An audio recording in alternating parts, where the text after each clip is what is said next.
Neural networks are good for learning lots of different types of patterns. To give an example of how this would work, imagine you had a 4-pixel camera. So not 4 megapixels, but just 4 pixels. And it was only black and white. And you wanted to go around and take pictures of things and determine automatically then whether these pictures were of a solid all white or all dark image, a vertical line, or a diagonal line, or a horizontal line. This is tricky because you can't do this with simple rules about the brightness of the pixels. Both of these are horizontal lines, but if you tried to make a rule about which pixel was bright and which was dark, you wouldn't be able to do it. So to do this with the neural network, you start by taking all of your inputs, in this case our 4 pixels, and you break them out into input neurons. And you assign a number to each of these depending on the brightness or darkness of the pixel. +1 is all the way white, -1 is all the way black, and then gray is 0, right in the middle. So these values, once you have them broken out and listed like this on the input neurons, it's also called the input vector or array. It's just a list of numbers that represents your inputs right now. It's a useful notion to think about the receptive field of a neuron. All this means is what set of inputs makes the value of this neuron as high as it can possibly be. For input neurons, this is pretty easy. Each one is associated with just 1 pixel, and when that pixel is all the way white, the value of that input neuron is as high as it can go. The black and white checkered areas show pixels that an input neuron doesn't care about. If they're all the way white or all the way black, it still doesn't affect the value of that input neuron at all.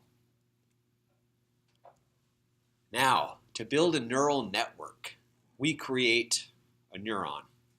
The first thing this does is it adds up all of the values of the input neurons. So in this case, if we add up all of those values, we get a 0.5. Now to complicate things just a little bit, each of the connections are weighted, meaning they're multiplied by a number. That number can be 1 or -1 or anything in between. So for instance, if something has a weight of -1, it's multiplied and you get the negative of it, and that's added in. If something has a weight of 0, then it's effectively ignored. So here's what those weighted connections might look like. And you'll notice that after the values of the input neurons are weighted and added, the final value is completely different.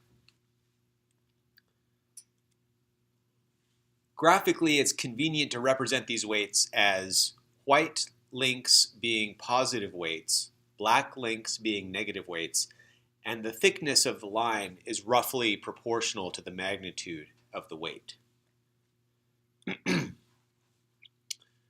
Then, after you add the weighted input neurons, they get squashed. And I'll show you what that means. You have a sigmoid squashing function. Sigmoid just means S-shaped. And what this does is you put a value in, let's say 0.5, and you run a vertical line up to your sigmoid and then a horizontal line over from where it crosses. And then where that hits the y-axis, that's the output of your function. So in this case, slightly less than 0.5. It's pretty close.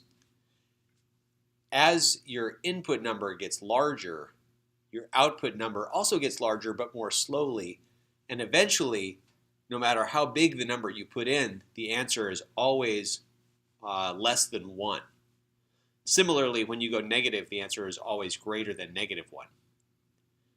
So this ensures that that neuron's value never gets outside of the range of +1 to -1, which is helpful for keeping the computations in the neural network bounded and stable.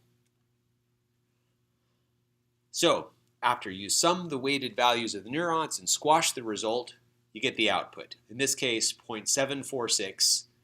That is a neuron. So we can call this, we can collapse all that down, and this is a neuron that does a weighted sum and squash the result. And now instead of just one of those, assume you have a whole bunch. There are 4 shown here, but there could be 400 or 4 million. Now to keep our picture clear, we'll assume for now that the weights are either +1, white lines, -1, black lines, or 0, in which case they're missing entirely. But in actuality, all of these neurons that we created are each attached to all of the input neurons, and they all have some weight between -1 and +1. When we create this first layer of our neural network, the receptive fields get more complex. For instance, here, each of those end up combining 2 of our input neurons, and so the value, the receptive field, the pixel values that make that first layer neuron as large as it can possibly be look now like pairs of pixels, either all white or a mixture of white and black, depending on the weights. So for instance, this neuron here is attached to this input pixel, which is upper left, and this input pixel, which is lower left, and both of those weights are positive. So it combines the 2 of those, and that's its receptive field, the receptive field of this one plus the receptive field of this one. However, if we look at this neuron, it combines this pixel, upper right, and this pixel, lower right. It has a weight of -1 for the lower right pixel, so that means it's most active when this pixel is black. So here is its receptive field. Now, because we were careful of how we created that first layer, its values look a lot like input values. And we can turn right around and create another layer on top of it the exact same way, with the output of one layer being the input to the next layer. And we can repeat this 3 times or 7 times or 700 times for additional layers. Each time the receptive fields get even more complex. So you can see here, using the same logic, now they cover all of the pixels and more special arrangement of which are black and which are white. We can create another layer. Again, all of these neurons in one layer are connected to all of the neurons in the previous layer, but we're assuming here that most of those weights are 0 and not shown. It's not generally the case. So just to mix things up, we'll create a new layer, but if you notice our squashing function isn't there anymore. We have something new called a rectified linear unit. This is another popular neuron type. So you do your weighted sum of all your inputs, and instead of squashing, you do rectified linear units. You rectify it. So if it is negative, you make the value 0. If it's positive, you keep the value. This is obviously very easy to compute, and it turns out to have very nice stability properties for neural networks as well in practice.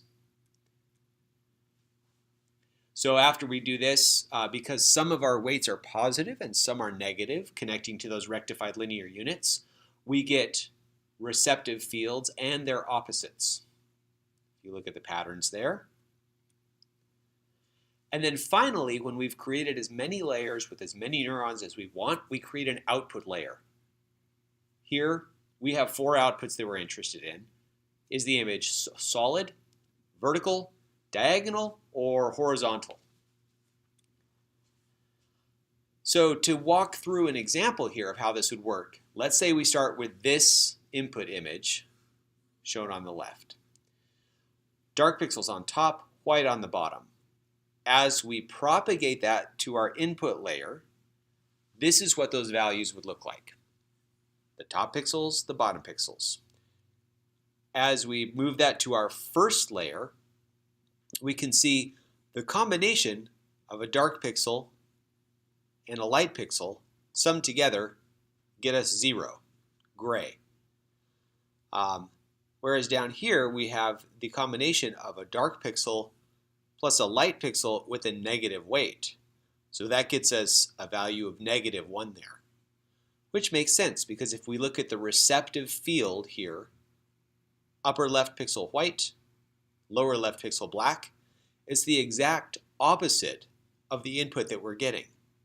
And so we would expect its value to be as low as possible, -1. As we move to the next layer, we see the same types of things, combining zeros to get zeros, combining a negative and a negative with a negative weight, which makes a positive, to get a 0. And here we have combining two negatives to get a negative. So again, you'll notice the receptive field of this is exactly the inverse of our input.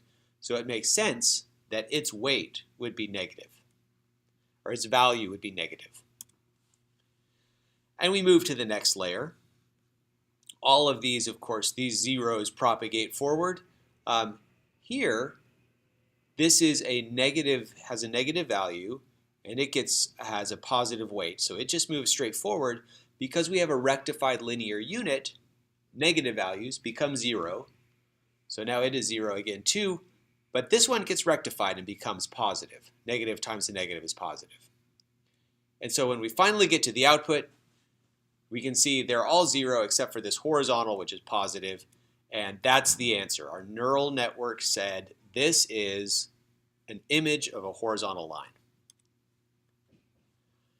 Now, neural networks usually aren't that good, not that clean. So there's a notion of, with an input, what is truth? In this case, the truth is this has a 0 for all of these values, but a 1 for horizontal. It's not solid, it's not vertical, it's not diagonal. Yes, it is horizontal. An arbitrary neural network will give answers that are not exactly truth. They might be off by a little or a lot. And then the error is the magnitude of the difference between the truth and the answer given. And you can add all these up to get the total error for the neural network. So the whole idea with learning and training is to adjust the weights to make the error as low as possible. So the way this is done is we put an image in, we calculate the error at the end, then we look for how to adjust those weights higher or lower to either make that error go up or down. And we, of course, adjust the weights in the way, then make the error go down. Now, the problem with doing this is each time we go back and calculate the error, we have to multiply all of those weights by all of the neuron values at each layer. And we have to do that again and again once for each weight. This takes forever in computing terms, on a computing scale, and so it's not a practical way to train a big neural network. You can imagine instead of just rolling down to the bottom of a simple valley, we have a very high dimensional valley, and we have to find our way down. And because there are so many dimensions, one for each of these weights, that the computation just becomes prohibitively expensive. Luckily, there was an insight that lets us do this in a very reasonable time. And that's that if we're careful about how we design our neural network, we can calculate the slope directly, the gradient. We can figure out the direction that we need to adjust the weight without going all the way back through our neural network and recalculating. So just to review, the slope that we're talking about is when we make a change in weight, the error will change a little bit. And that relation of the change in weight to the change in error is the slope. Mathematically, there are several ways to write this. We'll favor the one on the bottom. It's technically most correct. We'll call it DEDW for shorthand. Every time you see it, just think the change in error when I change a weight, or the change in the thing on the top when I change the thing on the bottom. This does get into a little bit of calculus. We do take derivatives. That's how we calculate slope. If it's new to you, I strongly recommend a good semester of calculus just because the concepts are so universal. And a lot of them have very nice physical interpretations, which I find very appealing. But don't worry. Otherwise, just gloss over this and pay attention to the rest, and you'll get a general sense for how this works. So in this case, if we change the weight by +1, the error changes by -2, which gives us a slope of -2. That tells us the direction that we should adjust our weight and how much we should adjust it to bring the error down. Now to do this, you have to know what your error function is. So assume we had an error function that was the square of the weight, and you can see that our weight is right at -1. So the first thing we do is we take the derivative, change in error, divided by change in weight, dE dw.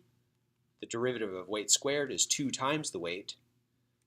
And so we plug in our weight of -1, and we get a slope, dE dw, of -2. Now the other trick that lets us do this with deep neural networks is chaining. And to show you how this works, imagine a very simple trivial neural network with just one hidden layer, one input layer, one output layer, and one weight connecting each of them. So it's obvious to see that the value y is just the value x times the weight connecting them, w1. So if we change w1 a little bit, we just take the derivative of y with respect to w1, and we get x. The slope is x. If I change w1 by a little bit, then y will change by x times the size of that adjustment. Similarly, for the next step, we can see that e is just the value y times the weight w2. And so when we calculate dE dy, it's just w2. Because this network is so simple, we can calculate from one end to the other. X times w1 times w2 is the error e. And so if we want to calculate how much will the error change if I change w1, we just take the derivative of that with respect to w1 and get x times w2.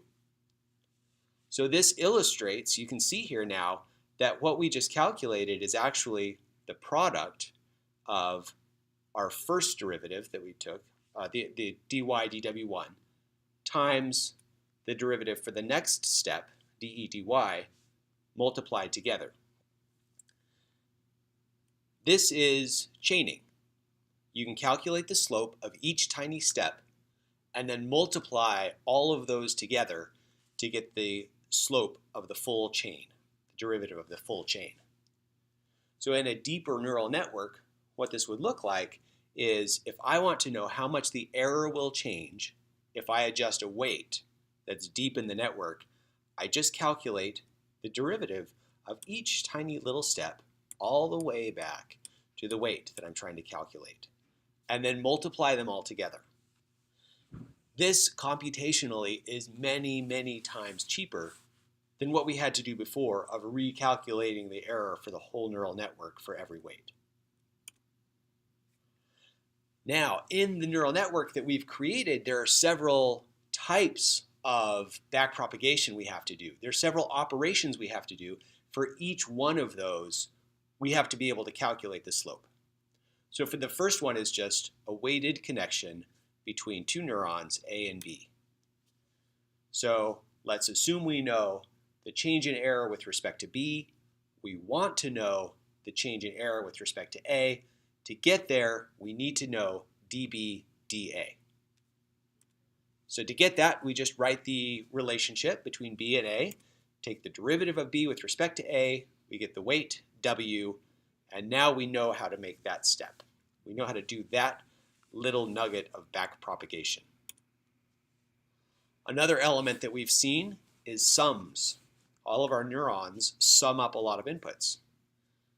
To take this backpropagation step, we do the same thing. We write our expression, and then we take the derivative of our endpoint, z, with respect to our step that we're propagating to A, and dz/dA in this case is just 1, which makes sense. If we have a sum of a whole bunch of elements, we increase one of those elements by 1, we expect the sum to increase by 1. That's the definition of a slope of 1. One-to-one relation there. Another element that we have that we need to be able to backpropagate is the sigmoid function. So this one's a little bit more interesting mathematically. We'll just write it shorthand like this, the sigma function. It is entirely feasible to go through and take the derivative of this analytically and calculate it. It just so happens that this function has a nice property that to get its derivative, you just multiply it by 1 minus itself. So this is very straightforward to calculate. Another element that we've used is the rectified linear unit. Again, to figure out how to backpropagate this, we just write out the relation. B is equal to A if A is positive, otherwise it's 0. And piecewise, for each of those, we take the derivative. So dB/dA is either 1 if A is positive or 0. And so with all of these little backpropagation steps and the ability to chain them together, we can calculate the effect of adjusting any given weight on the error for any given input. And so to train, then, we start with a fully connected network. We don't know what any of these weights should be, and so we assign them all random values. We create a completely arbitrary random neural network. We put in an input that we know the answer to. We know whether it's solid, vertical, diagonal, or horizontal, so we know what truth should be, and so we can calculate the error. Then we run it through, calculate the error, and using backpropagation, go through and adjust all of those weights a tiny bit in the right direction. And then we do that again with another input, and again with another input for, if we can get away with it, many thousands or even millions of times. And eventually, all of those weights will gravitate, they'll roll down that many-dimensional valley to a nice low spot in the bottom where it performs really well and does pretty close to truth on most of the images. If we're really lucky, it'll look like what we started with intuitively understandable receptive fields for those neurons and a relatively sparse representation, meaning that most of the weights are small or close to 0. And it doesn't always turn out that way, but what we are guaranteed is that it'll find a pretty good representation of the best that it can do adjusting those weights to get as close as possible to the right answer for all of the inputs. So what we've covered is just a very basic introduction to the principles behind neural networks. I haven't told you quite enough to be able to go out and build one of your own, but if you're feeling motivated to do so, I highly encourage it. Here are a few resources that you'll find useful. You'll want to go and learn about bias neurons. Dropout is a useful training tool. There are several resources available from Andrej Karpathy, who is an expert in neural networks and great at teaching about it. Also, there's a fantastic article called The Black Magic of Deep Learning that just has a bunch of practical from the trenches tips on how to get them working well. If you found this useful, I highly encourage you to visit my blog and check out several other How It Works style posts. And the links for these slides you can get as well to use however you like. There's also a link to them down in the comments section. Thanks for listening.